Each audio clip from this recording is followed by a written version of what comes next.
रब्बिल आलमीन वस्सलातु वस्सलामु अला सय्यिदिल मुरसलीन नबीना मुहम्मद व अला आलिहि व सहबिहि अजमाइन अम्मा बाद फ़क़द क़ालल मुअल्लिफ़ हफ़िज़हुल्लाहु तआला अहकामुल मस्हि अलल खुफ़्फ़ैन व ग़ैरिहिमा मिनल हवाइल अल मस्हु लुग़तन अल इमरारु व फ़िल इस्तिलाहि इमरारु लियदि मग़लूलतन अला मा शुरिअल मस्हु अलैहि क़ालल इमाम अहमद रहिमहुल्लाहु तआला फ़ीहि अर्बाउन हदीसन अनिन नबी सल्लल्लाहु अलैहि वसल्लम व जमाहा इब्न मंदह रहिमहुल्लाहु तआला अन समानीना सहाबिय्यन मिन असहाबि रसूलिल्लाह सल्लल्लाहु अलैहि वसल्लम।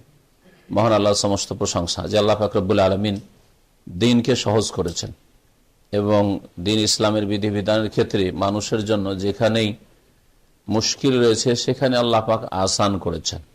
মহান আল্লাহ কোরআনে কারীমে ইরশাদ করেছেন ওয়া মা জাআলা আলাইকুম ফিদ-দীন মিন হারাজ, দ্বীনের ক্ষেত্রে ইসলামের ক্ষেত্রে তোমাদের উপর কোন রকমের সংকীর্ণতা চাপিয়ে দেওয়া হয়নি, কঠোরতা চাপিয়ে দেওয়া হয়নি। এবং নবী করিম সাল্লাল্লাহু আলাইহি ওয়াসাল্লাম বলেছেন যে বয়স্ত বিল হানিফিয়াতিস সামহা, আমি একনিষ্ঠতা এবং মধ্যম পন্থার দ্বীন নিয়ে প্রেরিত হয়েছি। দ্বীন ইসলামে যে সব বিধিবিধানে সহজ করা হয়েছে, যেখানে মানুষের মুশকিল হয় সেখানে তার একটি হচ্ছে মাসাহ করা, মোজার উপর মাসাহ করা। আর এইরকমই ওযুর অঙ্গগুলির ওপর যদি কোনো রকমের এমন বাধা থাকে যে যেখানে সরাসরি ধোয়া সম্ভব হচ্ছে না, তখন মাসার বিধান রয়েছে। এমনকি ওযুতে মাথার মাসা, এটাও আল্লাহ পাকের পক্ষ থেকে সহজ করে দেওয়া। কারণ মাথাকে যদি আল্লাহ হাতের মতো, মুখমণ্ডলের মতো, পায়ের মতো ধুইতে বলতেন, তাহলে মানুষ অনেকে অসুস্থ হয় নাকি মারাই যেত, বিশেষ করে শীতকালে। তো আল্লাহ পাক সেটাও সহজ করেছেন। আর মোজার উপর মাসা, পাগড়ির উপর মাসা, এইরকমই কোনো পট্টি, ব্যান্ডেজ, প্লাস্টার ইত্যাদি এসবের উপর মাসাহ করা, এটি হচ্ছে শরীয়তে আল্লাহ পাক রব্বুলের পক্ষ থেকে তাইসির, মানে সহজ করা। আজকে এই বিষয় নিয়ে আলোচনা হবে। লেখক বলছেন আহকামুল মাসহি আলাল খুফাইন, মোজার ওপর মাসহের বিধিবিধান। খুফাইন দুটো মোজা, কারণ দুটো ছাড়া একটা মোজা হয় না, পা দুটা, সুতরাং দুটো মোজা হয়। এই জন্য আমরা বাংলাতে মোজার উপর মাসা বলি, দুই মোজার উপর মাসা বলি না। আরবিতে মাসহ আলাল খুফ বলা হয় না, ও খুফাইনি বলা হয়, জওরাবাইনি বলা হয়। চামড়ার হলে খুফাইন বলা হয়, আর কাপড়ের হলে জওরাবাইন বলা হয়। জি, যেমন খুফাইনের চামড়ার মোজার উপর মাসের হাদিস রয়েছে, তেমনি কাপড়ের মোজার উপর মাসেরও হাদিস রয়েছে। বলছেন যে মোজার উপর মাসহের বিধান ওয়া গায়রিহিমা, এবং মোজা ছাড়া অন্যান্য যে সব বস্তু রয়েছে, যেগুলি মিনাল হাওয়াইল, যেগুলি আপনার ওযুর অঙ্গ এবং ধোয়ার মাঝে আড় সৃষ্টি করে। ধুইবেন, পানি দেবেন, আপনি পানি বাহির থেকে আপনি অঙ্গের উপর, ওযুর অঙ্গের উপর দিতে যাচ্ছেন, কিন্তু অঙ্গের উপর কি রয়েছে? হাইল রয়েছে, মানে আড় রয়েছে, আবরণ রয়েছে, যে কোনো আবরণ। জি, তো এমন আবরণ, যে আবরণকে সরিয়ে নেওয়া একটু মুশকিল, সহজে সরিয়ে নেওয়া যায়, এখানে চলবে না, এটাও তো আবরণ ঢাকা আছে, তো ওযুতে ধুবেন না, সহজে সরিয়ে নেওয়া যাবে, তাই না? মাথায় টুপি আছে, তো টুপির ওপর কি মাসা চলবে? টুপি সহজে সরিয়ে নেওয়া যাবে, কিন্তু মোজা সরানো একটু কষ্টকর। তারপরে পাগড়ি অনেকে বাঁধতেই জানে না, অধিকাংশ লোকই বাঁধতে জানে না, কোন রকম করে বেঁধেছে অথবা কারো কাছে বেঁধে নিয়েছে, তারপরে পাগড়ি খোলা আবার বাঁধা, জটিল বিষয় আসলে। যারা পাগড়ি পরেছেন, আমরা পরেছি এককালে মাদ্রাসায়, মানে সবসময় পরিনি, কিন্তু ব্যবহার করেছি, কখনো হয়তো অনুষ্ঠান, তারপরে বাঁধতে পারবো না হয়তো, আর বাঁধতে পারলেও মুশকিল, আবার একবার খুলে দিলে। তো কথা হচ্ছে যে যেখানে মুশকিল সেখানে আসান, এরই অন্তর্ভুক্ত হচ্ছে ওযুর অঙ্গের যে অঙ্গগুলিতে আবরণ রয়েছে, পানি পৌঁছাতে পারছেন না, সেগুলিতে কি করতে হবে?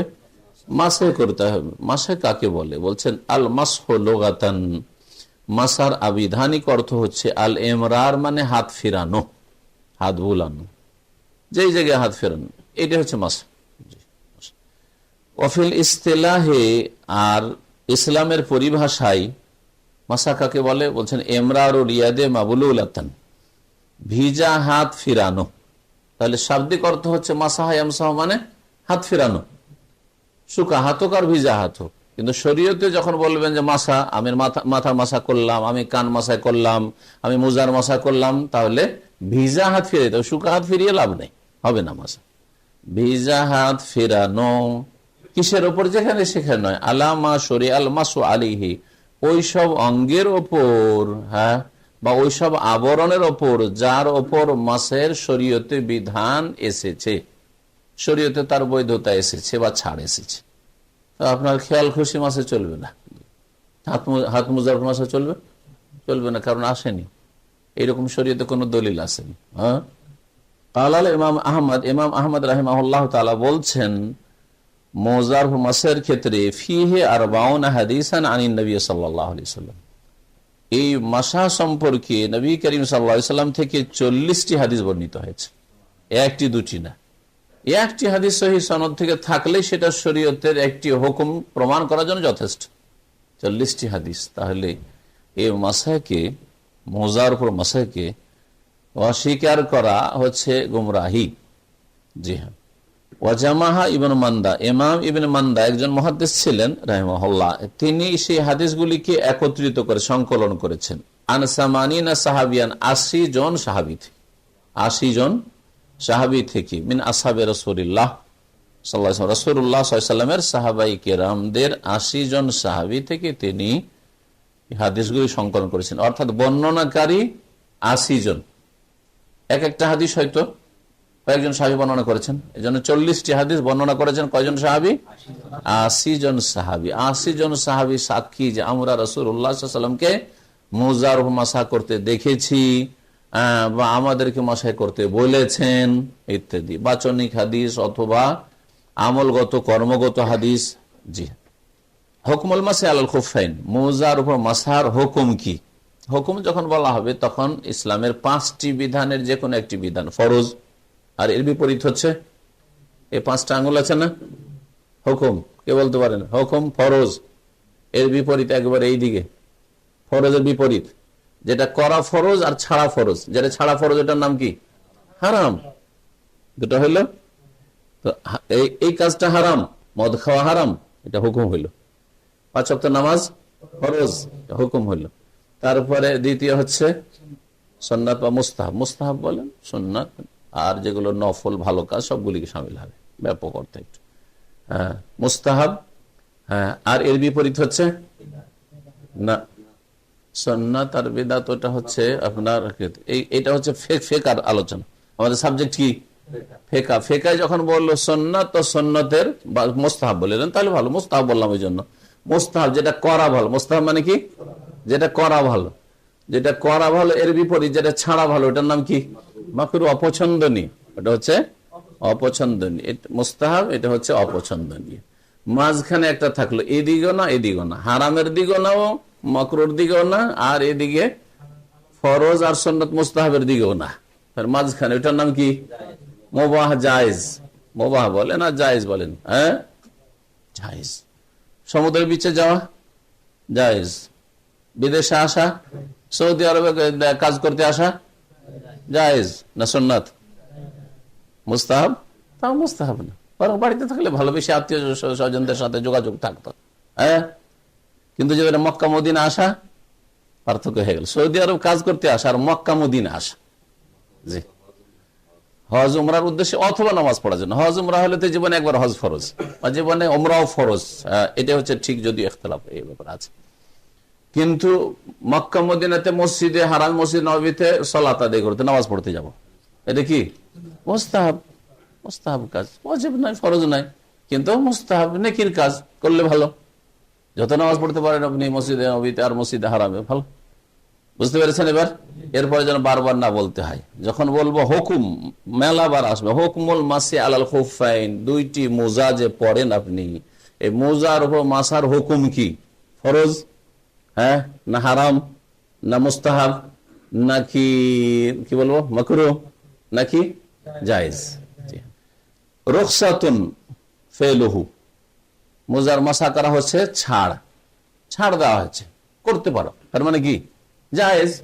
যেটা ছাড় দেওয়া হয়েছে সেটা হচ্ছে জায়েজ, তোমাকে ছাড় দেওয়া হয়েছে, করলে করতে পারো।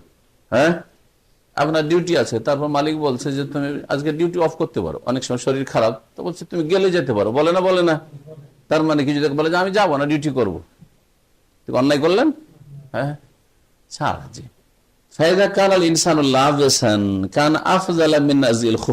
যখন মোজা পরে থাকবে, তাহলে মোজার মাসার ব্যাপারটা কেমন করা উচিত?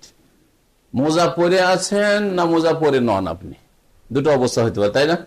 মোজা যখন আপনি পরিধান করে আছেন তখন আসল হচ্ছে যে মাসা করে নেন, খুলবেন না, মাসা করে নেন, কিন্তু উজুর অবস্থায় পড়তে হবে, ওইসব শর্তগুলি আসছে। আর যখন পায়ে মোজা নেই, হ্যাঁ হ্যাঁ, খালি পায়ে আছেন, মোজা নেই, তখন আসল হচ্ছে যে কি করবেন? ধুয়ে নেবেন। আবার তখনই করবেন না যে একটু মাসা করার জন্য এখন পরে নি, উজুটা তো আছে, পরে নি, তারপর মাসা করবো, এরকম কাজ করবেন না। বোঝা গেছে এবারে? জি হ্যাঁ, যে অবস্থায় আছেন ওই অবস্থায় যেটা আপনার জন্য করণীয় সেটা করবেন। আর যদি খোলা থাকে তাহলে করণীয় কি? ধোয়া, সুতরাং ধুইবেন। পায়ে যদি মোজা থাকে তাহলে করণীয় কি? মাসা, সুতরাং মাসা করবেন, তাকাল্লুফ করবেন না। জি, তাকাল্লুফ এটা আরবি শব্দ, বাংলাতে লৌকিকতা দিয়ে তর্জমা করে, কিন্তু অত ব্যাপক অর্থ বহন করে না। হ্যাঁ, যে অবস্থায় আছেন ওই অবস্থায় থাকেন, এর বেশি কিছু করা এটা হচ্ছে কি? লৌকিকতা। হ্যাঁ, বাড়িতে সাধারণত কয় রকম আইটেম হয়? হ্যাঁ, ডাল ভাত মিলিয়ে 3-4 রকম, 3 থেকে 4 যদি হয় তো বাড়িতে এমনিতে হয়, তাই না? মধ্যম শ্রেণীর মুসলিমদের বাড়িতে, আমাদের বাঙালি সমাজে। কিন্তু যদি 10 রকম করেন, 8 থেকে 10, এটাকে তাকাল্লুফ বলে আরবিতে। আরবি বেশ তাকাল্লুফ, এইরকম কেন? লৌকিকতা এত, আর লোকজন আসছে, দেখবে, খাবে, যত রকম খাই আমরা, খাওয়াই না, এটা ভালো জিনিস না, ভালো কাজ নয় আসলে। নর্মালি থাকা ভালো, যেরকম খাওয়া দাওয়া করছেন মোটামুটি। আপনার বাড়িতে কখনো ডাল ভাত খাচ্ছেন, ওইটা রাখবেন না একবারে নিম্নমানের, কখনো 1-2টি দিয়ে খেয়ে নিচ্ছেন, হয়তো মধ্যম 3-4টা খান কখনো ছেলে মেয়ে কিনে, ওই রকম রাখলেন হয়তো। জি, তো মাসার ক্ষেত্রে ওই রকমই লৌকিকতা করবেন না, যে না ভাই মোজার মাসা যখন আছে শরীয়তে আমি মোজা পরেই করব। আর আরেক দল কট্টরপন্থী বিদ্যার্থী, না না না, মোজার মশা করা যাবে না, বিশেষ করে কাপড়ে মোজা, মোজার মশা খুলে ফেলো, ওটাও করবেন না। জি, ফায়দা কানুল ইনসানুল্লাহ বেসান, যখন মানুষ মোজা পরে থাকবে, কানা আফজালা মিন নাজিল খুফাইন, তখন মোজা খোলার চাইতে মোজার মশা করা ভালো। ছাড় আছে তো যে অবস্থায় আছে ওই অবস্থায় আমল করে। ওয়া গাসলুর রিজলাইন আখজান বিরুখসাতিল্লাহ আযza ওয়া জাল্লা, মিন নাজিল খুফাইন, মোজা খোলার চাইতে আর পা ধোয়ার চাইতে কি ভালো? মশা করে না ভালো যখন পরে আছেন তখন। কেন? আল্লাহর ছাড় আপনি গ্রহণ করলেন, আল্লাহ যখন ছাড় দিয়েছেন তো আল্লাহর ছাড় কি করলেন? গ্রহণ করলেন। এই সময়টাই আমার মোজা পরে আছে আর আল্লাহ ছাড় দিয়েছেন তো নিয়ে নিলাম। জি, কেউ যদি আপনাকে কোনো কিছু ছাড় দেয় আর না নেন, সেটা আবার ভালো দেখায় না অনেক সময়। হ্যাঁ, অনেক সময় ভালো দেখায় না। জি, অনুসরণ করলেন আপনি। বেদাতীদের বিরোধিতা করেন, বেদাতি কট্টরপন্থী। চামড়ার মোজার ব্যাপারে শিয়ারা কট্টরপন্থী না, আর কাপড়ের মোজার ব্যাপারে আমাদের সমাজের বিদাতিরা কট্টরপন্থী। কাপড়ের মোজা মশা করতে দেওয়া যাবে, হ্যাঁ, কাপড়ের মোজা তো মশা চলবে, অথচ সোনানের হাদিস সেই হাদিস রয়েছে। ওয়াইন কানা খালিয়ান, আর যদি খোলা পা হয়, খালা এখলাও মানে খোলা, আসলে বাংলাতে খোলা বলি, আরবিতে খোলা, এই যে খোলার বিবাহ। জি হ্যাঁ, এই যে খোলা বিবাহ বিচ্ছেদকে খোলা বলা, আর এইখানেও খালা এখলাও মানে খালা না, ফাখলা না আলাইক, তোমার জুতা খুলো, আল্লাহ বলছেন মুসা আলাইহিস সালামকে, ইন্নাকা বিল ওয়াদিল মুকদ্দাস তুয়া, ফাখলা, খালাম আইন, খালা মানে খোলা। জি, যদি পা খোলা থাকে ফাল আফজাল গাসলুর রাজলাই, তখন উত্তম কি? তখন পা ধোয়া, কেন খোলা আছে, ধন, এটি আসল। ওয়াকাদ কানা নবী সাল্লাল্লাহু আলাইহি ওয়াসাল্লাম লা ইয়াতাকাল্লাফু, এই দিক তাকাল্লুফ শব্দটি ব্যবহার করেছেন। নবী কারীম সাল্লাল্লাহু আলাইহি ওয়াসাল্লাম লৌকিকতা করতেন না, তাকাল্লুফ করে, ইদ্দাহালি, তার অবস্থার বিপরীত, যে অবস্থায় আছেন সে অবস্থা অনুযায়ী ওযুতে আমল করতেন। তার অবস্থার বিপরীত তিনি লৌকিকতা করতেন না। আল্লাতি আলাইহা কাদমাহু, যে অবস্থায় তার 2 পা থাকতো। বাল ইন কানাত ফিল খুফাইনে, যদি মোজাই থাকতো 2 পা, মানে মোজা পরিধান করে আছেন, মাসআহাল খুফাইন, তখন 2 মোজাতে মাসা করতেন। ওয়াইন কানাত মাকশুফাতাইন, আর যদি পা খোলা থাকতো, গাসালাল কাদমাইন, তখন পা ধুয়ে নিতেন। ফালা ইউশরাউ লুবসুল খুফ, যখন পা খোলা আছে তখন মোজা পরে নি তারপরে মাসা করি, এরকম করা শরীয়ত সম্মত নাই। ভালো কাজ। লিয়ুমসাহ ফালা ইউশরাউ লুবসুল খুফ, যে মোজা পরবেন শরীয়ত মতে, লিয়ুমসাহ আলাইহি, যাতে করে মাসা করা যায়, এটা করবেন। ওয়ালা ইউখলাউ লিয়ুমসাহ, আর মোজা পরে আছেন না খুলবো পা ধুবো এরকমও করবেন না, এরকমও করবেন না। মুদ্দাতুল মাসহি আলাল খুফাইন, মোজার মাসার ক্ষেত্রে সময়সীমা আছে, ইচ্ছা মতো নাই যে পড়লেন ইচ্ছা মতো মাসা করতেই আছেন, চলবে না। ওর জন্য সময় সুনির্ধারিত করা হয়েছে। মুসাফিরের জন্য একটু বেশি ছাড় দেওয়া হয়েছে, আর বাড়িতে থাকা লোকের জন্য একটু কম ছাড় দেওয়া হয়েছে, কারণ মুসাফির এর জন্য বারবার মোজা টোজা খোলা কষ্টকর, তার জন্য একটু বেশি কষ্ট, সেই জন্য তাকে বেশি ছাড় দেওয়া হয়েছে। দেখেন সুবহানাল্লাহ, দিন ইসলাম কত সুন্দর দিন। বিনিসবাতিল মুকিম, বাড়িতে অবস্থানকারী লোকের ক্ষেত্রে ইয়ামুন ওয়া লাইলা, একদিন এক রাতের সময়সীমা রয়েছে। একদিন এক রাত মোজার মাসা করতে পারবে একবার মোজা পরেনি।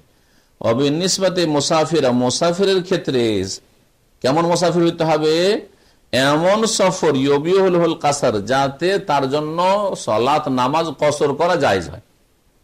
তাহলে মুসাফির শুধু নিজে আপনি মুসাফির বললে হবে না, শরীয়তের দৃষ্টিতে মুসাফির হইতে হবে। শরীয়তের দৃষ্টিতে মুসাফিরকে, যেই ব্যক্তি এত দূরে সফর করে গেছে যেটাতে কি করা যাবে, সালাত কসর করা যাবে, পক্ষে আনুমানিক 80 কিলোমিটার।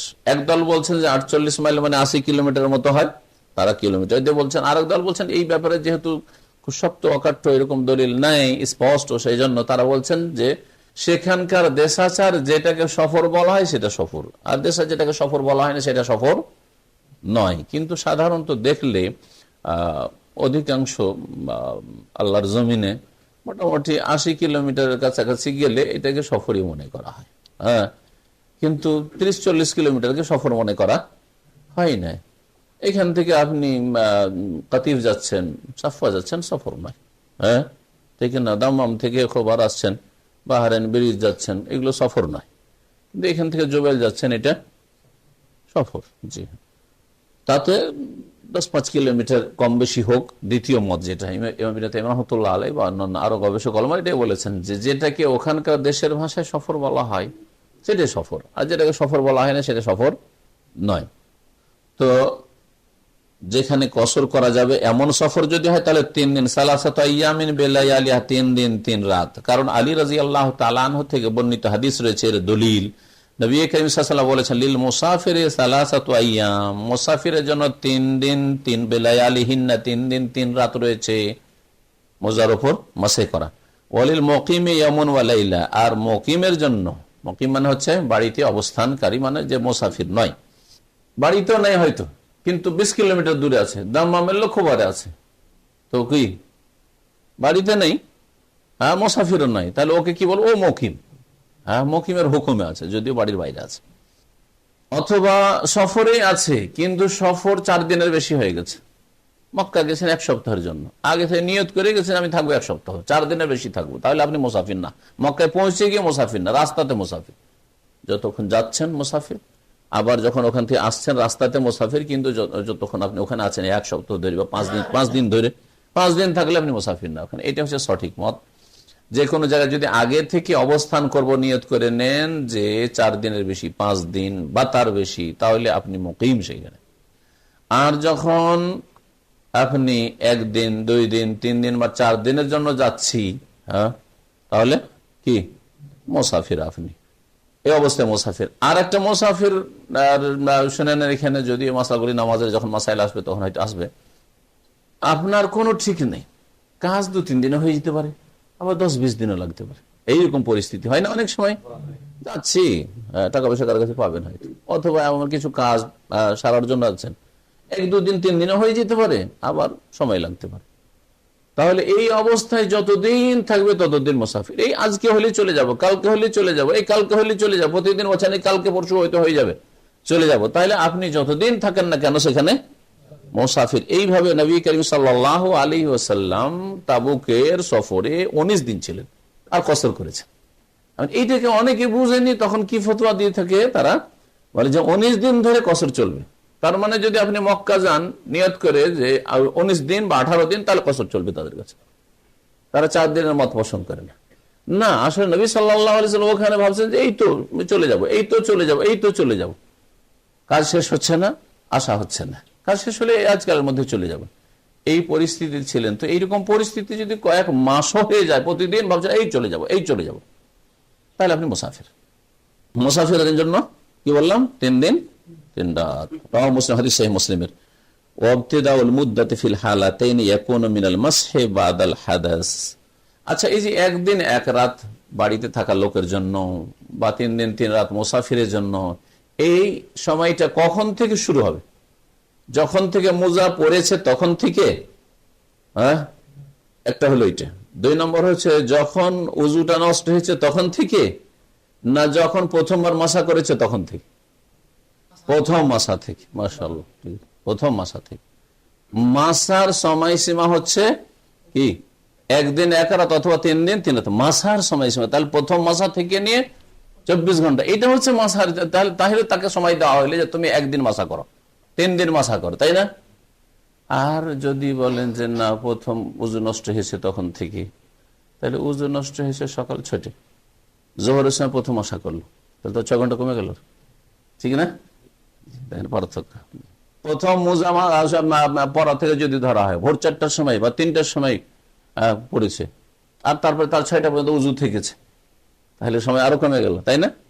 প্রথম মাসা থেকে শুরু করে 24 ঘন্টা বা 3 দিন 3 রাত, ওই কথা বলছেন। ওয়াবতিদাউল মুদ্দাতি, আর সময় শুরু হবে ফিল হালাতাইনের উভয় অবস্থায়, মানে মুকিম অবস্থায় আর মুসাফির অবস্থায়। কখন থেকে? ইয়াকুনু মিনাল মাসহি বাদাল হাদাস, উযু নষ্ট হওয়ার পরে যে প্রথম মাসা করলেন ওই মাসা থেকে শুরু, ফার্স্ট মাসা থেকে শুরু।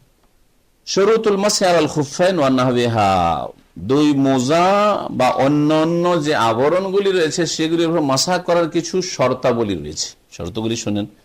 বলছে ইউশতারাতু লিল মাসহি আলাল খুফাইন, মোজার মাসা করার জন্য শর্ত রয়েছে। ওমা ইয়াকুম মাকামাহুমা, অথবা মোজা, চামড়ার মোজা বিকল্প যেগুলি, মিনাল জাওয়ারিব, কাপড়ের মোজা, ওনের মোজা, সুতির কাপড় হোক আর ওনের কাপড় হোক, যাই হোক, পাতলা হোক আর মোটা হোক, মোজা হইলি হলে, পাতলা হোক অথবা মোটা হোক। অনেকে বলে পাতলা না, পাতলা হলে কি হলো?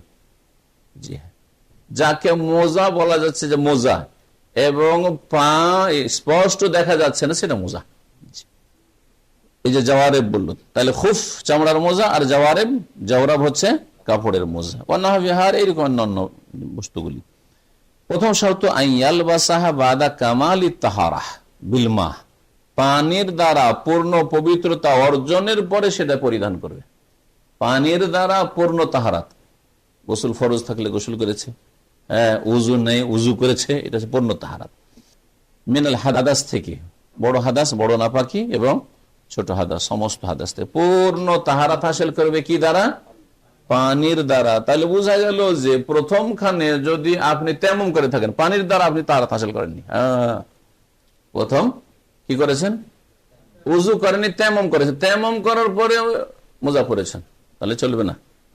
কারণ নবী করিম সাল্লাল্লাহু আলাইহি ওয়াসাল্লামের সহিহ বুখারী মুসলিম হাদিস রয়েছে, মুগীরা বিন শুবা রাদিয়াল্লাহু তাআলা আনহু বর্ণিত হাদিস, এবং অন্যান্যরাও বর্ণনা করেছেন, আন্না নবী সাল্লাল্লাহু আলাইহি ওয়াসাল্লাম কাল, নবী সাল্লাল্লাহু আলাইহি ওয়াসাল্লাম বলেছেন, এক সাহাবী নবী সাল্লাল্লাহু আলাইহি ওয়াসাল্লামের মোজাগুলি খুলতে চেয়েছিলেন, যে খুলে দিন, ধুইব বা ধুইবেন নবী সাল্লাল্লাহু আলাইহি ওয়াসাল্লাম।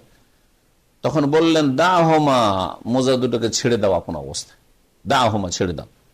ফাইন্নী আদখালতুহুমা তাহিরাতাইন, কেন ছেড়ে দাও? কারণ এই দুটো আমি পরিধান করেছি পবিত্র অবস্থায়, পা দুটো পবিত্র থাকা অবস্থায় আমি কি করেছি? পরিধান করেছি। দ্বিতীয় শর্ত হচ্ছে আইয়াকুনাল খুফফু মিম্মা ইউমকিনুল ইনতিফাউ বিহি উরফান, মোজা এমন হইতে হবে যা দ্বারা দেশাচার উপকৃত হওয়া সম্ভব। মোজা পরার উদ্দেশ্য ওটা পাটা ঢাকা, তাই না? ঢাকা থাকে। আর যদি দেশাচার এত ছিঁড়া আছে, বেরিয়ে আছে এতটা, একটু বেরিয়ে থাকার না। নবী সাল্লাল্লাহু আলাইহি ওয়াসাল্লাম জামানায় অভাব বেশি ছিল না, এখন বেশি অভাব। এখনো তো কিছু কিছু লোক ছিঁড়া মোজা, এটা আঙুল একটু দেখা যাচ্ছে বা তলা একটু ছিঁড়ে আছে, পড়ছে না? পড়ছে না? পড়ছে। তো নবী সাল্লাল্লাহু আলাইহি ওয়াসাল্লামের জামানায় কত অভাব ছিল, তখন সবাই নতুন নতুন মোজা, একটু ফাটলে ফেলে দিত নাকি? তাহলে কিছু ফোকার যে শর্ত রয়েছে, না ছিদ্র থাকতে হবে না ইত্যাদি, সব ভুল কথা আসলে। তো কতটা ছিদ্র থাকলে চলবে না? যাতে মোজা কাজের যোগ্য না, মোজা মানে পা ঢাকা না, খুলে আছে, এতটা খুলে আছে। জি, নিচের দিক থেকে এত ছিঁড়া আছে, এতটা ছিঁড়া আছে, এরকম। কিন্তু ছোটখাটো যদি ছিঁড়া থাকে সমস্যা নেই, এরকম ছিঁড়া থাকতেই পারে, যা দ্বারা উপকৃত হওয়া যায়। চামড়ার মোজা দ্বারা উপকৃত আরবরা হইতো যখন জুতা নেই তখন চামড়ার মোজা দিয়ে হাঁটতো, এটা হচ্ছে উপকৃত হওয়া। জি, আর কাপড়ের মোজা হাঁটার উদ্দেশ্যে কেউ পরেও না, হ্যাঁ, বরং সেটা শীতকালে ঠান্ডা থেকে বাঁচার জন্য, অথবা এমনি পরে আজকালকার অলংকারের জন্য। যারা মানুষের ডিউটি করে তখন সুন্দর সুন্দর সাজ পরে, বিনা মোজাতে জুতাতেও ডিউটি যেতে পারবে না। আর আল্লাহর সামনে যখন ডিউটি করে তখন ওই রাতে সারা রাত লুঙ্গি পরেছিল, আর লুঙ্গিতে কত যে ঘেমেছে আর গন্ধ হয়েছে, ওইটাই নিয়ে হাসি পজরে। বুঝতে পেরেছেন? একটা গল্প মনে পড়ে গেল, 2-3 দিন আগে পড়লাম। এক লোক দেখছে একজন মুসল্লিকে যে ও একেবারে যেই কাপড়টা রাত্রে পরে ঘুমায় সেই কাপড়টা পরে ফজর নামাজে চলে এসছে, বা অথবা জোহরে চলে এসছে, নামাজ পড়তে চলে এসছে। তখন ওকে শিক্ষা দেওয়ার জন্য যদি বলে যে না আপনার এটা উচিত নয়, তো ঝগড়া লাগিয়ে দিবে আজকালকার লোক, তাই না? তো বলছে যে চলেন আপনার দাওয়াত থাকলো, খাওয়া দাওয়া করেন আমার বাসায় খাওয়া দাওয়া করেন, দাওয়াত থাকলো, চলেন। তো না, আজকে যাওয়া যাবে না। কেন? বলছে কাপড় চোপড় ভালো না, আপনার বাসায় যাওয়া যাবে না। সুবহানাল্লাহ, আমার বাসায় কাপড়ে যেতে পারবেন না, আর আপনি আল্লাহর বাসাতে, আল্লাহর ঘরে চলে, বাইতুল্লাহতে চলে এসছেন নামাজ পড়তে, আল্লাহর সামনে হাজিরা দিতে। চিন্তা করেছেন? লোকটা লজ্জাও পেল, শিক্ষাও হয়ে গেল। এটা হচ্ছে হিকমতের শিক্ষা দেওয়া। জি হ্যাঁ, জি। তো এগুলো হচ্ছে দাওয়াতের কাজে হিকমত। এই গল্পগুলো যদি জানা থাকে বা এই টেকনিক গুলো, তাহলে আপনি মানুষকে দাওয়াত দিতে পারবেন। যখন দেখবে যে ওই রকমই ছিঁড়া ফাটা কাপড়ে আছে, চলেন আজকে একটু লস লাগলো খাওয়ান, চলেন আমার বাসায় চলেন, বা চলেন একটু বাজার ঘুরে আসি। না না ভাই, বাজার যাওয়া যাবে না, ওর লুঙ্গিতে আছে, হ্যাঁ, ছিঁড়া কাপড় আছে, পুরানো, দেখছেন না, পুরানো কাপড় বিয়েতে যাওয়া যাবে না। তখন ওকে বললেন যে আপনি আল্লাহর ঘরে কি করে আসেন ওই কাপড় পরে, আল্লাহর সামনে কি করে হাজিরা দিলেন, অথচ কফিলের সামনে হাজির হইতে লজ্জা পান। জি। তৃতীয় শর্ত হচ্ছে এই মোজার মাসা হইতে হবে ওই সময়সীমার মধ্যেই, যেই সময়টি শরীয়ত কর্তৃক নির্ধারিত, শরীয়তে নির্ধারিত করা হয়েছে, 1 দিন 1 রাত আর 3 দিন 3 রাত। 4 নম্বর শর্ত হচ্ছে, তাহলে কেউ যদি সফরে 3 দিনের বেশি করে হবে না, তাই না? বাড়িতে থেকে 1 দিনের বেশি কেউ যদি মোজার মাসা করতে থাকে তাহলে হবে না। মোজার মাসায় যখন হইল না তখন উজু হইল না, উজু যখন হইল তো নামাজ হবে না। হালকা কথা নাই, আসলে বিষয়গুলি বুঝতে হবে। 4 নম্বর শর্ত হচ্ছে তাহারাতু আইনিল খুফফি, মোজাটি যেন কি থাকে, পবিত্র থাকে, মোজা যেন পাক পবিত্র থাকে, অথবা যেটার উপর মাসা করছে সেটা যেন পাক পবিত্র থাকে। চামড়ার মোজা হইলেও অথবা কাপড়ের মোজা হইলেও, যা কিছু হোক না কেন, বা কোনো আবরণ হইলেও, যে কোনো আবরণ আছে সেটা কি হইতে হবে, পাক হইতে হবে। ফালা ইয়াসিহুল মাসহু আলা জিলদি মাইতাতিন, সুতরাং কোন মৃত জীবজন্তুর চামড়ার উপর মাসা চলবে না। মোজা হচ্ছে এমন জন্তুর যেটা মৃত, তাহলে চলবে না। আওকালবিন, অথবা কুকুরের চামড়া দিয়ে মোজা তৈরি করা চলবে না। এটা হলো কি, নাপাক। আচ্ছা, এর চাইতে ভিন্ন নাপাক বুঝায়, আপনার মোজাতে পেশাব লেগে আছে, মোজাতে পায়খানা লেগে আছে, হ্যাঁ, মোজাতে রক্ত লেগে আছে, চলবে না? নাপাকে আছে, নাপাক যেন না হয়। ইত্যাদি ইত্যাদি। ওয়ায়াজুজুল মাসহু আলাল আমামাতি বিশারত, তখন তো মোজার মাসার কথা হইল। পাগড়ির উপর মাসা বলছে, পাগড়ির উপরে মাসার জন্য 2টো শর্ত রয়েছে, তাহলে পাগড়িতেও মাসা চলবে, মনে রাখেন। জি, এক শ্রেণীর ফুকাহারা পাগড়ির উপর মাসাকে মানে না, তারা বলছে না, পাগড়ির উপর মাসা না, পাগড়ির সাথে কপালে মাসা করতে হবে, হ্যাঁ, আর এখান থেকে নিয়েছে কিছু চুল ছুঁতে হবে, পাগড়ি দিয়ে তো চুল ঢাকাই থাকে, শুইতে হবে। আর সেটা কতটা, 4 ভাগের 1 ভাগ। আর এইখান থেকে তখন ওই হানাফি মাযহাব ফতোয়া নিয়েছে যে রগরাস, মানে মাথার 4 ভাগের 1 ভাগ হচ্ছে ফরজ, ওইটা আপনি করে নিলেন এখানে, তারপরে পাগড়ির উপর হাতটা ফিরিয়ে দেন। জি, ওটা অ্যাডিশনাল, অতিরিক্ত হইল তাদের কাছে। কিন্তু নবী করিম সাল্লাল্লাহু আলাইহি ওয়াসাল্লাম জীবনেও 4 ভাগের 1 ভাগ অথবা অর্ধেক অথবা 3 ভাগের 1 ভাগ এইরকম মাথার মাসা কখনো করেননি, খালি মাথাতেও করেনি আর পাগড়িতেও করেনি, বরং পূর্ণ মাথায় কি করেছেন, মাসাই করেছেন। যেমন উজুর অধ্যায়ে বিস্তারিত আলোচনা করেছি। এইরকম শাফি মাযহাবে 2-4-5টা চুল ছুলেই হয়, এদিক থেকে ওই দিক থেকে একটু ছুঁয়ে নেন। হ্যাঁ, আর এই ফতুয়া থেকেই ওরা কি করে, কি ওই মারোয়ার ওপর ওমরা করার পরে ছোট ছোট কেচি নিয়ে এই ফুটপাতে এগুলো দাঁড়িয়ে থাকে, আর ধর 2-3-4টা চুল এখান থেকে কেটে দিল। আর এক শ্রেণীর বাবুরা যারা একটু চুল টুল দেখাতে চায়, তার বলছে কাজটা তো ভালোই হইলো, চুলটাও ঠিক থাকলো, আমার উমরাটাও হয়ে গেল।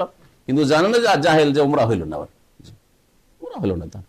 কারণ পূর্ণ মাথা থেকে আপনাকে মন্ডন করলে পূর্ণ মাথা করতে হবে, আর যদি চুল কাটেন তবুও পুরো মাথা থেকে চুল কাটতে হবে। সুতরাং মেশিন দিয়ে চুল কাটতে হবে। এমনি কেচি দিয়ে একটু একটু করে এদিক থেকে দিলেন, হ্যাঁ এদিক থেকে একটু ছেটে নিয়ে এদিক থেকে ছেটে নিলেন, এটাও চলবে না, মাথার ওপরটা ঠিকই থাকলো। কারণ বাঙালি আবার কাটিং ছাটিং হচ্ছে এইটা, হ্যাঁ, যে ওপর দিকে চুল বড় বড়, সামনের দিকে ঘোড়ার সামনের চুলের মতো বড়, আর এইদিকে আলপেট ছাটা, আমাদের অঞ্চলে এদিক ছাটা আছে, এগুলোতে নেই। আর্মি কাটিং দেখেছেন না? এটা আসলে জায়েজ নাই, কারণ হাদিসে নিষেধ আছে যে কিছু জায়গায় কাটবে কিছু জায়গায় কাটবে, এটা নিষেধ আছে, কাজা বলা হয়েছে। কিছু জায়গায় কাটবে, ছোট করে রাখবে, আর কিছু জায়গায় বড় করে রাখবে, এটা জায়েজ নাই। আসলে চুল পুরো মাথা থেকে কাটতে হয়, মুন্ডন করেন আর না হলে ছোট করেন। এমনিতেও আর বিশেষ করে ওমরা বা হজের পরে পাগড়ির উপর মাসার ক্ষেত্রে দুটো শর্ত রয়েছে। আহাদহুমা, প্রথম শর্ত হচ্ছে তাকুনু সাতিরাতান লিমা লাম তাজরিল আদাতু বিকাশফিহি মিনার রাস, এতটা যেন ঢাকা থাকে মাথার, যেটা সাধারণত পাগড়ি দিয়ে ঢাকা থাকে। পাগড়ি বাঁধার পরে সাধারণত সেটা খোলা থাকে না, এইরকম যেন ঢাকা থাকে, পাগড়ি দিয়ে ঢাকা থাকে, পুরো মাথা ঢাকা থাকে। এখন কেউ যদি আমাদের দেশে গামছা দিয়ে পাগড়ি বাঁধে, আর এইদিকে উপরে চুল দেখা যাচ্ছে, আমাদের দেশে চাষিদের পাগড়ি দেখেছেন কি দেখেন নাই, চারিদিকে ঘুরিয়ে দিয়েছে, এখানে চুল উপরে ঠিক দেখা যাচ্ছে, হ্যাঁ, মাথা চলবে না? মাথা চলবে না। জি, তাহলে ঢাকা থাকতে হবে, যেটা সাধারণত মাথা কি দিয়ে ঢাকা হয়, পাগড়ি দিয়ে ঢাকা হয়। দ্বিতীয় শর্ত হচ্ছে লুবসুহা বাদা কামালি, তার পূর্ণ পবিত্রতার পরে পাগড়ি পরতে হবে। তার উজু অবস্থায় পাগড়ি পরিধান করতে হবে। বিনা উজুতে কেউ যদি পাগড়ি পরে তাহলে মাসা হবে না, যেমন মোজার মাসার ক্ষেত্রে বললো যে বিনা উজুতে কেউ যদি মোজা পরে নাই তাহলে মাসা হবে না। আল মাসা আলাল জাবিরাতি, পট্টির ওপর মাসা, পট্টি অথবা প্লাস্টার, যতগুলি এইরকম আছে। ওয়ুমসাহু আলাল জাবিরাতে বলছেন যে পট্টির ওপর বা প্লাস্টার মাসা করা যায়। জাবিরা কাকে বলে? জাবিরা শব্দটি হাদিসে ফিকহে এসেছে, ওয়াহিয়া আওয়াদুন ওয়া লাফাইফ, সেটা হচ্ছে আওয়াদ, উদের বহুবচন। উদ মানে হচ্ছে কাঠ, কাঠ বা বাতি টাতি দিয়ে ভেঙে টেঙে গেলে বাঁধে। ও লাফাইফ, লেফাফাতুন বহুবচন, লেফাফা মানে হচ্ছে আবরণ। জি, লেফাফা মানে হচ্ছে আবরণ, বাতি টাতি দিয়ে বা কাঠ দিয়ে তারপরে কি করে তখন পেঁচায়। এই ধরনের বিভিন্ন রকমের পটি, তুরবাত আলাল কাসর, কোন জায়গায় ভেঙে গেলে সেটা দিয়ে বাঁধা হয়, ভাঙাটাকে বেঁধে রাখা হয়, এদিক ওদিক হিলাহিলি না হিলাহিলি হলে জয়েন্ট নেবে না, সেই জন্য।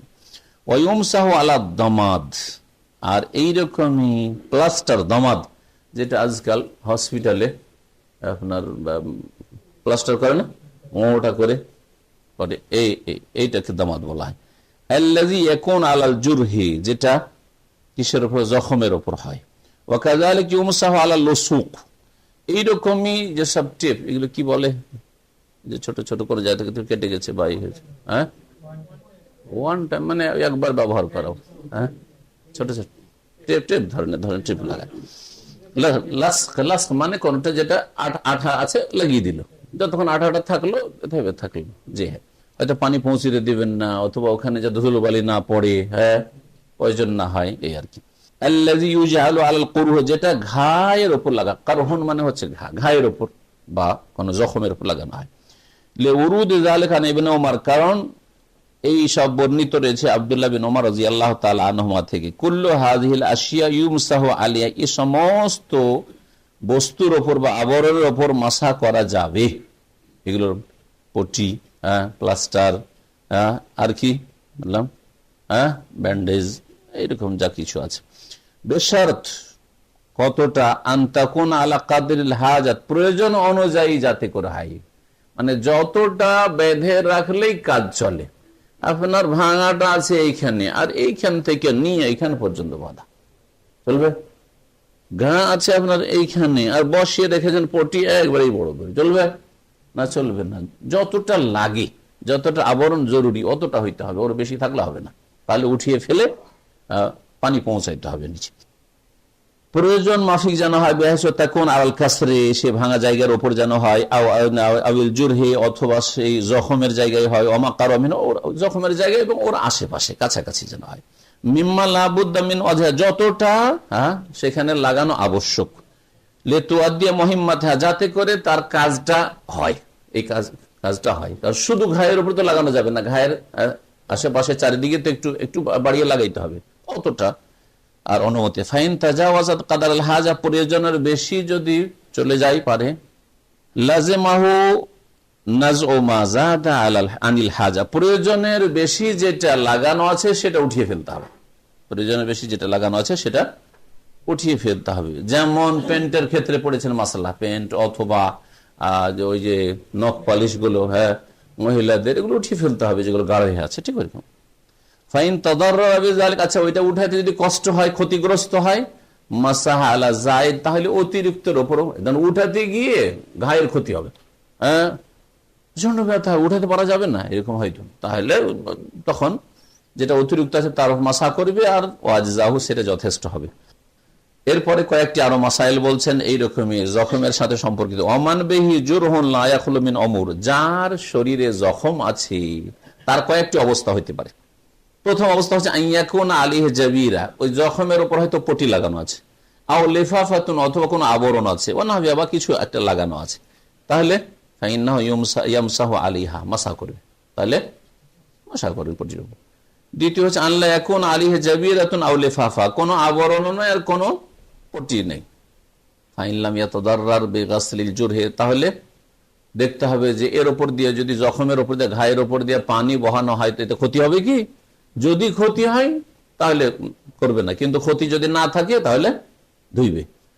ফাইন লাম ইয়াতাদাররার বিগাসলিল জারহি বা জুরহি আও মাসহি গাসালাহু আও মাসাহু, যদি ধোয়া সম্ভব হয়, ধুইলেও ক্ষতি নেই তাহলে ধুইবে, আর যদি দেখা ধুইলে ক্ষতি হবে কিন্তু মাসাই করা যাবে তাহলে মাসাই করবে, তাহলে মাসাই করবে। আপনারা জানা আছে আপনাদেরও কারো কেটেছে বা জখম হয়েছে, হয়নি?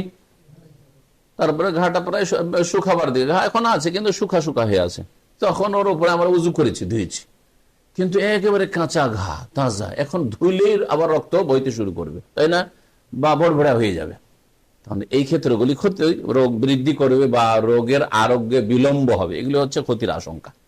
রোগ বৃদ্ধি হওয়া অথবা রোগের আরোগ্যে বিলম্ব হওয়া অথবা ক্ষতিগ্রস্ত হওয়া, এটা ছিল দ্বিতীয় অবস্থা। তৃতীয় অবস্থা হচ্ছে আল্লাহ ইয়াকুন আলিহি জাবিরাতুন ওয়ালা লিফাফা, কোনো পটিও নাই, কোনো আবরণ নাই, ওয়ায়াতাদাররারু বিল মাসা, করলেও ক্ষতি হবে, ধুইলেও ক্ষতি হবে, ধোয়াও যাবে না, মাসা করা যাবে না, এরকম যদি হয় মারাত্মক, তাহলে ফাইন্নাহু ইয়াতায়াম্মামু বাদা ফারাগি মিনাল উযু, উযু করার পরে উযুর, আর সেটা ওই জায়গাটি উযুর অঙ্গের ভিতরে পড়ছে, তাই ওই জায়গাতে পানিও পৌঁছাতে পারলো, ধুইতেও পারলো না আর মাসাও করতে পারলো না, তাহলে কি করবে? উযু করবে ওই জায়গাটুকু বাদ দিয়ে, তারপর ওই জায়গা যেহেতু বাদ থাকলো সেই জন্য একটা তায়াম্মুম করে নিবে, একটা তায়াম্মুম করে নিবে। উযু শেষ করার পরে তায়াম্মুম করে নিবে। ওয়ালা তুশতারাতুল মাওয়ালাতু বাইনাল উযু ওয়াত তায়াম্মুম, এই তায়াম্মুম করার জন্য উযু আর তায়াম্মুমের মাঝে পরস্পরতা শর্ত নাই, অর্থাৎ যেমনই উযু করা হলো সাথে সাথে এমন করতে জরুরি নাই। ধরেন উযু করার 10 মিনিট হয়ে গেছে, 15 মিনিট হয়ে গেছে, আর তারপরে তখন সব অঙ্গগুলি শুকিয়ে গেছে, তারপরে তায়াম্মুম করলে অসুবিধা নেই। যেমন উযুর অঙ্গগুলির ক্ষেত্রে গত সপ্তাহে আলোচনা হয়েছে বা তার আগের সপ্তাহে যে পরস্পরতা জরুরি, যাতে করে মাঝখানে গ্যাপ না হয়, এইরকম উযু আর তায়াম্মুমের মাঝখানে গ্যাপ হলে এই ক্ষেত্রে কোনো অসুবিধা নাই। কোন ক্ষেত্রে? যখন দেখছেন যে এমন ঘা, যে ঘায়ের ওপর পানিও বহানো যাবে না আর মাসাও করা যাবে না, তখন কি করতে হবে বললাম? উযু করে নেবে, ওই জায়গাটুকু বাদ দিবে, আর ওই জায়গার জন্য কি করতে হবে? তায়াম্মুম করে নিবে। মাহাল্লুল মাসহি মিন হাযিহিল হাওয়াইল, এই যে আবরণগুলি রয়েছে, এই আবরণগুলির ওপর যে মাসা করবে, তো কোনখানে মাসাটা হবে? মোজার মাসা কোনখানে হবে? মোজা, নিচেও মোজা আছে তাই না, তো নিচের দিকে করবে না উপর দিকে করবে? উপর দিয়ে করবে তো কতটা, ওই পা বরাবর না, পায়ের উপর এই যে টাকনার ওপরে যে আছে আপনার হাঁটুর কাছাকাছি হয়তো আপনার মোজা দিয়ে ঢাকা, ওগুলো তো করতে হবে। হ্যাঁ, তো বলছে ইউমসাহু জাহিরুল খুফফি ওয়াল জাওরাব, বলছেন যে চামড়া এবং কাপড়ের মোজার ওপর ভাগের ওপর মাসা করতে হবে, ওপর ভাগের ওপর মাসা করতে হবে। ওয়ায়ামসাহু আকসার আল আমামা, পাগড়ির মাসার ক্ষেত্রে পাগড়ির অধিকাংশ ভাগের কি করতে হবে, মাসা করতে হবে। পাগড়িতে ঝুলেও থাকে, তো ওই দিকে মাসা করবে না, করবে না। যে মাথার উপর পাগড়ি আছে এই পাগড়ির অধিকাংশের ওপর হইলেই হইল। ওয়াইখতাসু যালিকা বিদাওয়াইরিহা, আর পাগড়ির মাসা বিশেষ ভাবে খাস কার সাথে, এই যে গোলাকার হয়ে আছে দাওয়াইর, দায়রা। রিং রোডকে তারিক দায়রি বলে, যারা রিয়াজ সফর করেছেন দেখেছেন। রিং রোডকে কি বলে, তারিক দায়রি বলে, কারণ রিয়াজে বেশি আছে এই রোডগুলি। আর তারপরে আপনার ওই যে গোল চক্কর গুলি এখানে আছে বা বিভিন্ন শহরে আছে, ওগুলো কি বলে, দাওয়ার বলে। দাঁড়ায় দৌড়া মানে ঘোরা, ঘোরা, জি, চক্কর লাগানো, ঘোরা। তো ঘুরিয়ে ঘুরিয়ে পেঁচায় নাই কি বলছে পাগড়ি, তো পাগড়ি যে গোল করে বাঁধা আছে ওই গোলাকারের উপর মাসা করতে হবে। ইউমসাহু আলা জামিল জাবিরা, আর যেটা পটি আছে বা প্লাস্টার আছে পুরোটা মাসা করতে হবে। আলাহা ওয়াসফালিহা, এখন এইখানে করে ধরেন ভাঙা, এদিকেও ঢাকা এদিকেও ঢাকা, এইখানে কেউ মোজার মাসার মতো করবেন যে ওপর ভাগে মাসা করে নিলেন, না না, এইদিকেও মাসা করতে হবে এইদিকেও মাসা করতে হবে, পুরোটা মাসা করতে হবে। এইভাবে এইভাবে সব দিকে মাসা করতে হবে। মিম্মা হুয়া ফি মাহালিল গাসলে, যতটুকু ধোয়ার স্থানের ভিতরে আছে, ধোয়ার স্থান সেই পর্যন্ত, মানে এখানেও যদি থাকে ওদিকে আপনার প্রয়োজন নেই, ওদিকে মাসা করার কোনো প্রয়োজন নেই, কারণ ওদিকে ধোয়াই আল্লাহ ধোয়ারই বিধান দেননি। একটাই শুধু পয়েন্ট আছে, সিফাতুল মাসহি আলাল খুফাইন ওয়া নাহবিহিমা, মোজার উপর মাসের বিবরণ, তরিকা, ওয়া নাহবিহিমা বা এইরকমই যে সব আবরণগুলি রয়েছে এগুলো মাসার তরিকা কি, কেমন করে মাসা করবেন। বলছে আইয়াদা আসাবিয়া ইয়াদাইহি মাবুল্লাতাইন বিল মাই, পানির দ্বারা দুই হাতের আঙ্গুলগুলিকে ভিজিয়ে, দুই হাতকে ভিজিয়ে কি করবে, আঙ্গুলগুলিকে রাখবে কোথায়, আলা আসাবি রিজলাইহি, দুই পায়ের আঙ্গুলের উপর, হাতের আঙ্গুলকে পায়ের আঙ্গুলের উপর রাখবে। সুম্মা ইউমিরহুমা ইলা সাকিহি, তারপরে সেই দুই হাতকে ফেরাবে কতদূর পর্যন্ত, তার পায়ের গোছা, এই যে টাকনার ওপরে যাচ্ছে, টাকনার ওপর দিকে আর যাওয়া দরকার, টাকনা পর্যন্ত, এই পর্যন্ত। ইয়ামসাহু রিজলাল ইউমনা বিল ইয়াদিল ইউমনা, ডান পায়ে মাসা করবে ডান হাত দ্বারা, ওয়া রিজলাল ইউসরা, বাম পায়ে মাসা করবে বিল ইয়াদিল ইউসরা, বাম হাতের দ্বারা। তাহলে কি করবেন, এই ডান হাত নেবেন, ডান হাত নিয়ে আর বাম হাত বাম পায়ের উপর। ওয়ায়ুফাররিজু আসাবিয়াহু, যখন মাসা করবেন তো হাতের আঙ্গুলগুলো এরকম চিপে রাখবেন না, একটা অপরের সাথে জড়িয়ে রাখবেন না, ফাঁক ফাঁক করে রাখবেন। এবার মাসার সময় হাতের আঙ্গুলগুলিকে কি করে রাখবে, ফাঁক ফাঁক করে। ওয়ালা ইউকাররিরুল মাসহার, মাসা একাধিকবার করবেন না, একবার। এই কথা চিন্তা করবেন না যে তিনবার করে ধোয়ার ব্যাপার সবার ছিল তো তিনবার মাসা করবো না, তিনবার মাসা নয়, একবার শুধু মাসাহ করবেন। আলী রাদিয়াল্লাহু তাআলা আনহু থেকে একটি হাদিস বর্ণিত রয়েছে যে লাউ কানা দ্বীনু বির-রাই, মানুষের খেয়াল খুশি, মানুষের যুক্তির ভিত্তিতে যদি দ্বীন ইসলামের বিধিবিধান হইতো, তাহলে লাকানা আসফাল আল খুফে আউলা বিল মাসহি মিন আলাহু, তাহলে মোজার নিচের ভাগ মাসা করাটা বেশি যুক্তিসঙ্গত হইতো মিন আলাহু, উপরের ভাগের তুলনায়। অথচ রাসূলুল্লাহ সাল্লাল্লাহু আলাইহি ওয়াসাল্লাম কি করেছেন, মাসা করেছেন ফি আলা খুফাইহি বা ফি আলা খুফাইহি, মোজার ওপর ভাগের মাসা করেছেন, নিচের ভাগে মাসা করেননি। তিনি যে যুক্তির কথা বলেছেন ওইটা একটা যুক্তি, আর শরীয়তে যে মোজার ওপর ভাগে মাসা রয়েছে এর যুক্তি রয়েছে, ওর চাইতে বেশি শক্তিশালী যুক্তি। যুক্তি, মানুষের দৃষ্টিভঙ্গি চেঞ্জ হলে যুক্তি চেঞ্জ হয়ে যেতে পারে, তাই না? যেমন যার দৃষ্টিভঙ্গি হবে তেমন তার যুক্তি হবে, বুঝছেন না? আপনার দৃষ্টিভঙ্গি যে খাই না খাই আমি ছেলে মেয়ে স্ত্রী নিয়ে বাড়িতে থাকবো, তাহলে আপনার দেশে থাকা টাকা আপনি প্রাধান্য দিচ্ছেন, দৃষ্টিভঙ্গি যেহেতু চেঞ্জ। আর জন বলছে ভাই ছেলে মেয়েকে যদি সুখে রাখতে পারি আর ভালো খাওয়াইতে পারি আর দূরেও থাকতে হয়, বাপ মা থেকে ছেলে মেয়ে থেকে, তাই ভালো। ও দৃষ্টিভঙ্গি আলাদা, পয়সা, ঠিক না? বা একটু সুখের জীবন ছেলে মেয়েদের। আর কেউ বলছে আমি সুখের জীবনটা চাই না, ও গাছের তলায় বাস করো, বিবি বাচ্চা নিয়ে বাস করো। দৃষ্টিভঙ্গি চেঞ্জ হওয়ার জন্য দুজনের রাস্তা চেঞ্জ, একজন বসে বিদেশে, তো আরেকজন বাড়িতে থাকো, ঠিক কিনা? জি হ্যাঁ। তো ঠিক ওই রকমই বিষয়টি আলী রাদিয়াল্লাহু তাআলা বলছেন যে যুক্তির ভিত্তিতে মাসা যদি হইতো তাহলে কি হইতো? মাসা পায়ের তলায় হইতো। কেন? ওনার যুক্তি, উনি যুক্তিতে বলছেন যে এটা করতে হবে, কিন্তু তোমরা যুক্তি পেশ করিয়ে না, নবী যেটা করেছেন সেটা করে, এটা বলতে চাইছেন।